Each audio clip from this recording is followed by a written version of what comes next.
Whether you use AirPlay, cloud streaming, or old gear you've had for years, the way your music actually moves around your home is nothing like most people imagine. Let's pull back the curtain and follow the data. Stick around to see what's really happening.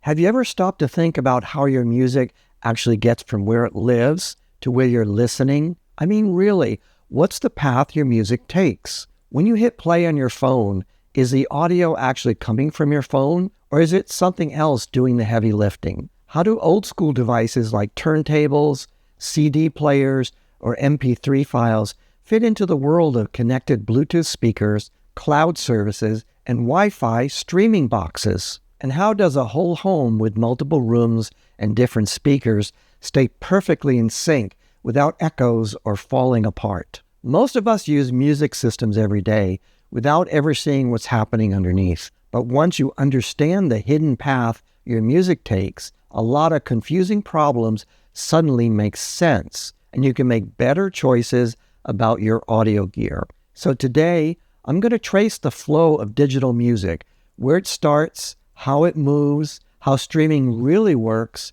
what makes multi-room audio possible, and how old and new components can work together. Music can live in a lot of different places, but the journey is always the same. It has to get from wherever it's stored to wherever you want to hear it. Understanding that path makes modern smart home audio much easier to make sense of. Music always starts with a source. At the very beginning, it comes from real sound waves in the air, voices, instruments, anything that vibrates. Microphones turn those vibrations into electrical signals, mixers balance everything, and recording gear preserves the result as either analog or digital data. For decades, that final recording lived on physical objects: vinyl records with tiny grooves, cassette tapes coated with magnetic material, and CDs that stored digital data as tiny pits. Today, the same music usually lives as digital files instead: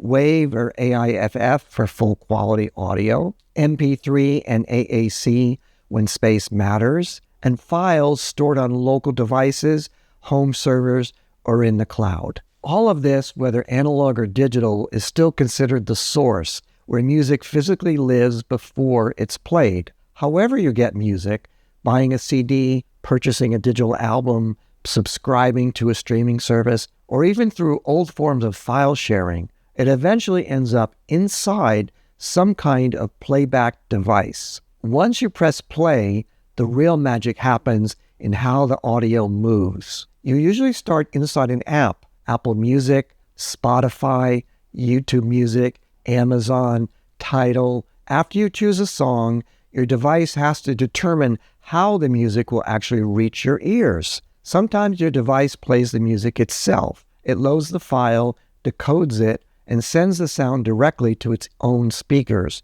wired headphones, Bluetooth speakers, or AirPlay receivers. In this case, your phone or computer is doing all the work. If you walk away, lose signal, or power off the device, the music stops because the pipeline disappears. But modern streaming works very differently. With many smart speakers and receivers, your phone isn't streaming music at all. It simply sends a command, and the speaker pulls the audio directly from the internet. Your phone can leave the house, lose Wi-Fi, or shut down, and the music keeps going. This is how Sonos, Amazon Echo, Google Home, and many AV receivers operate. In these systems, your phone is just acting like a remote control. Voice-controlled devices take it one step further. They listen for a wake word, send your request to their cloud service, retrieve the stream, and play it themselves. The speaker,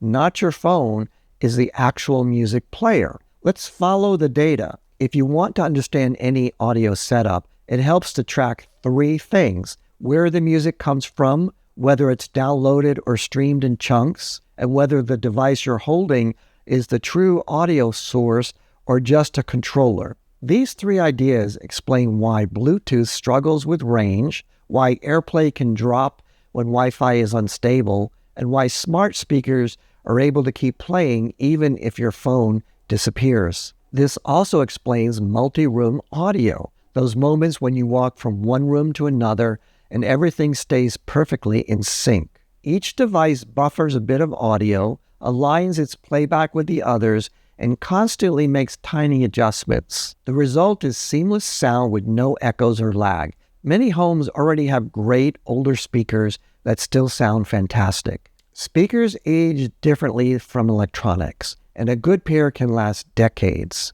Instead of replacing them, many people add modern streaming devices that give these older systems a new life. Adapters like the Sonos Port, Arylic streamers, and many others can feed modern audio into legacy gear. Amplified versions like the Sonos Amp or several Arylic models even power passive speakers directly. These devices connect through analog cables, digital optical links, HDMI ARC or audio return channel, USB audio, Bluetooth, AirPlay, Chromecast, Wi-Fi streaming, or simple but reliable Ethernet, whatever fits your setup. AirPlay, Chromecast, cloud streaming, multi-room synchronization. Stop being confused by all the jargon and tech talk. I'll help and guide you one-on-one so you avoid costly mistakes and get the right setup. Use the link for details. Music today can come from anywhere.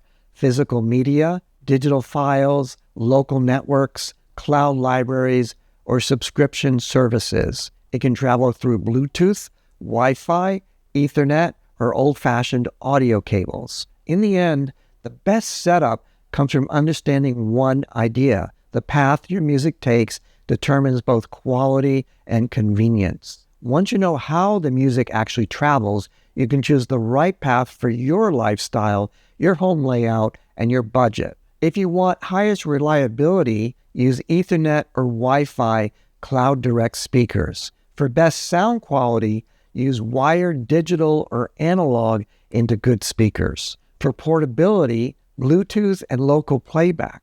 And for whole home sync, AirPlay 2, Sonos, or other multi-room systems are a great choice. Want to reuse old speakers? Add a streaming adapter with a built-in amplifier. Remember, the goal is always the same, to move the sound from where it lives to where you want to enjoy it. Once you understand that journey, it becomes much easier to solve problems, improve your setup, and build a listening experience that truly fits your home. So now you have a clearer picture of how your music actually moves through your home. What do you think? Are you using AirPlay speakers or plan to add whole home audio to your setup? Let me know your feedback in the comments below. I read all feedback and try to reply to as many as I can. Now that you understand the journey your music takes from source to speaker, take the next step in building a smarter home. Tap the video on your screen to learn the real differences